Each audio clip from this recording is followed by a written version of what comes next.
Hello, everybody. John Foubert here. We're here this week to talk about the moral development of college students. And from the outset, I need to make sure we understand that this is moral development um, in a secular way, not a sacred way. So we're not talking about beliefs in a sacred text or anything of that sort. We're talking about when morality is defined through student development theory, it's talking about how do we go about making decisions and how do we treat other people, essentially, and what role do those people play in our decisions?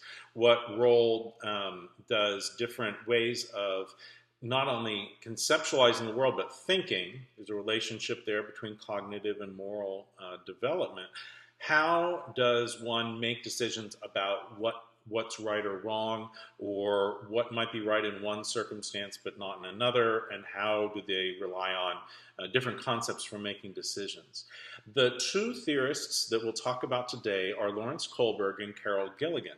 And unlike many theorists we talk about, they knew each other. In fact, they worked together. Carol Gilligan was a student of Kohlberg and then went out on her own and came up with her own theory. So here's a little bit about both of them.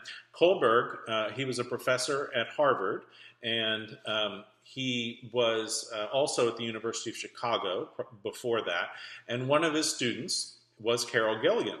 Kohlberg was born in 1927. He attended an elite private high school, Phillips Academy. He was a soldier in World War II, and he enlisted because he thought that it was important to help Jews escape from Europe, and he worked very hard to do that. Now, this is not hyperbole or an exaggeration. He finished college in 1 year. How he did that, I'm not exactly sure, but somehow he managed to finish college in 1 year at the University of Chicago, one of our nation's highest academic institutions in terms of the quality of students they put out. And he also stayed at Chicago to do all of his graduate work there. He then, after that, he stayed and taught there and then moved on to Harvard.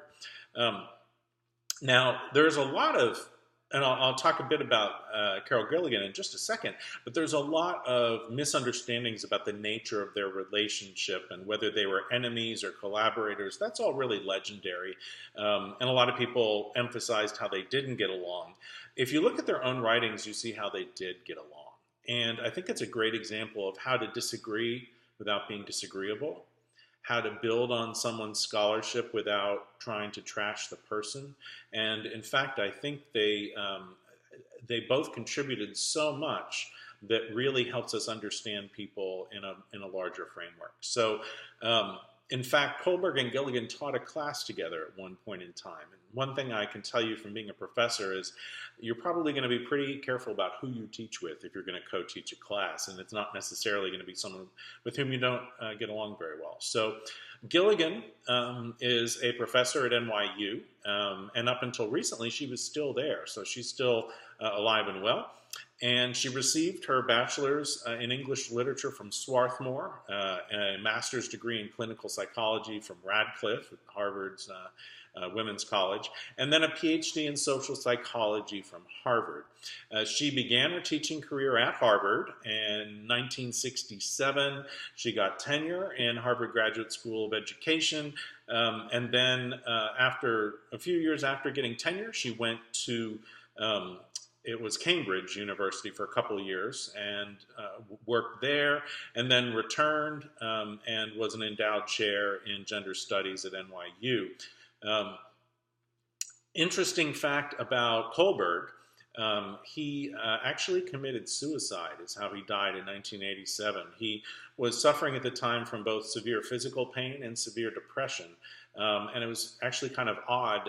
He walked into the ocean and drowned.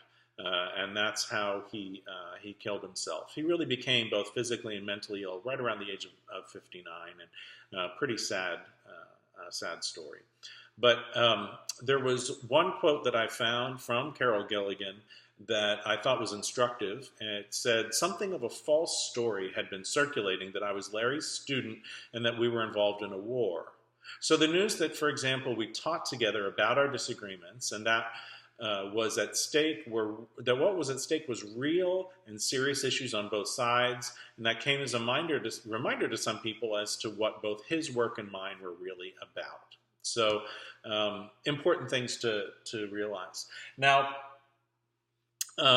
in terms of validity of the theories, Kohlberg, there was a measure that was designed to measure people's moral development on the Kohlberg scale. It's still alive and well, called the Defining Issues Test. There have been 500 studies using that Defining Issues Test. So that is certainly a sign in favor of its validity. A very serious flaw, and perhaps the most serious flaw of Kohlberg's theory, is that women consistently score at lower levels of moral development than men. What Gilligan added to that was maybe it's different and not better or worse.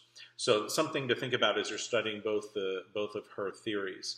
An important thing to understand about Gilligan, I think, though, as we evaluate her theory, is the population on which it was based. And she wanted to approach women who were engaging in an important life decision that would be difficult, and how they went about making that decision. So that in and of itself, I think, from my perspective of thinking about evaluating theories, is a good idea. She chose a very interesting population for her study. She chose women who were considering getting an abortion, and she left, which leaves out women who wouldn't consider getting an abortion to begin with, and particularly because there's some moral issues involved in the choice to get an abortion or not, and whether one would approach that as a choice. What I think this tells us a lot about in her theory is what is the moral development level of women who are considering aborting a child. So we just need to think about that a bit as a context for her theory.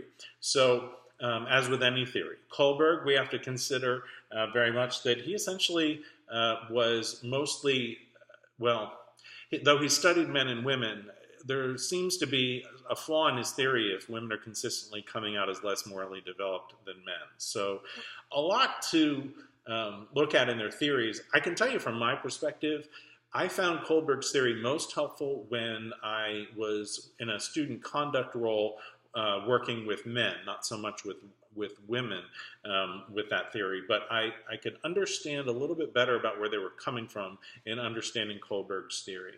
I know that from my own perspective, Gilligan's theory really helped me understand how many women would approach decision-making and how important relationship was to them in those decisions. So I recognized and learned a lot from that, and was able to apply that in my practice as well, as I would talk with women who were facing difficult decisions and talking about the impact that their relationships had on that. So both, I think, are theories that are worth studying and are worth using.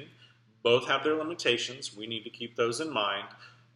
They're also a place to start for moral development theory that I think is important and that we can all learn a bunch from. So good luck studying the theories, and I hope you learn a lot from them.